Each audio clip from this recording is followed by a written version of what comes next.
In the very beginning of these discussions, we talked about non-parametric tests just for the basic hypothesis test example. So for example, we talked about randomization tests and permutation tests as alternatives to t-tests.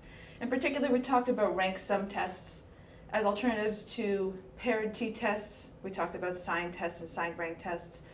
All of those were non-parametric, meaning that we didn't have to estimate a parameter. But more broadly, we didn't have to make assumptions that any particular thing followed a normal distribution, that variances were the same. We didn't have to make assumptions like that. Now we're going to talk about ways of thinking about data that similarly have fewer assumptions and are appropriate even if you're not confident that your data follows any sort of pre-specified format. So we're going to talk about, again, a few different ways of looking at data non-parametrically today. The first one is called clustering.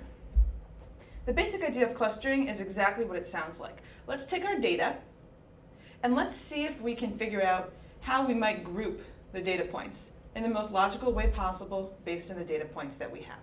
So let's start with an example in just one dimension, the simplest example. Suppose we have a bunch of data points and the only variable we've measured about them is age. So here's a number line for age. And here are some people who are 10 years old and 20 years old and 30 years old. And I'll draw a dot at each place where there's a person in this data set. If I wanted to apply a clustering method to the data set shown in this little plot, I would literally just circle the data points that are close to each other. So for example, if I wanted to make 3 clusters, maybe these data points are pretty close and these are pretty close, maybe these 2 would be a good third cluster. The idea is just, let me see what the best way to organize my data would be. You can see there's a lot of choices here. Maybe I should have made just 2 clusters, this one and this one. We get to decide how many clusters there should be. Or even if there are going to be 3 clusters, maybe this data point over here should be in this one, as opposed to this one. The general idea of the clustering algorithm that I'm going to mention today is that you decide first how many clusters you want, and then there's a particular set of steps for determining which points should be in which of those clusters. And that's it. There's no hypothesis test at the end. There's no pre-specified there's no pre-specified sort of inference you're supposed to do. In general, this is a technique for figuring out how your data is grouped. It's a very helpful exploratory data technique. So let's make things only slightly more complicated.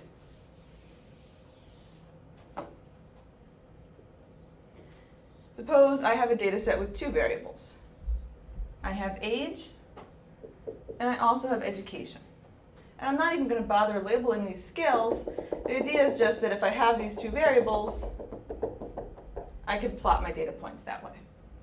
And the idea that we're talking about is that if we want to make groups of our data points such that within each group people are pretty similar in age and education, I'm first going to decide how many clusters I want, and then I'm going to come up with some method for making that many clusters. So for example, if I decide I want 2 clusters, okay, one way to do it might be like this and like this. And that's not the only way to do it, but that's one way to do it. If I wanted 10 clusters, I could make smaller groups. That's the entire thing. And actually, when you eyeball this, when you look at this picture, decide where to make the clusters, your set of clusters may be better or worse than the clusters we get with any particular computer algorithm. Again, today I'm about to show you one particular computer algorithm, one particular common method, but that method should be used to inform what you actually see going on in the data. So let me erase these clusters here, and let me show you how the algorithm works. Okay. This is called the Kmeans method. Why is it called the Kmeans method? K is going to be the number of clusters. And how are we going to come up with those clusters? We're going to come up with those clusters based on the means of age and education within each of our clusters. So let's again say we want 2 clusters. What does the Kmeans method tell us to do? The first thing the Kmeans method tells us to do is arbitrarily choose 2 starting centers. Choose 2 starting data points or center points. So I'm going to draw a little star at 2 possible places. And again, this is just arbitrary. Okay? Maybe there's one here and one there. And my algorithm has arbitrarily chosen these 2 starting points, or I have arbitrarily chosen these two starting points. Then what are we going to do? For each data point, so for example, this one right here, we're going to calculate how far that data point is from each of these two centers. If we only have age and education, then we're going to literally calculate this distance that you see on the board, right? If this is x and this is y, then this distance here is just Euclidean distance. In other words, it's the square root of the age for this particular data point minus,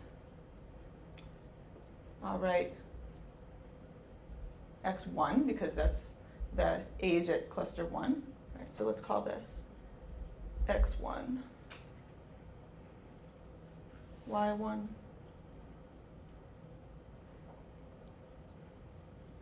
and x2, y2. Okay. So we're going to calculate this distance as the square root of the difference between the age for this point and the age at that starting place, squared, plus the difference between the education at this particular data point minus the education level at this starting point, squared. That's it.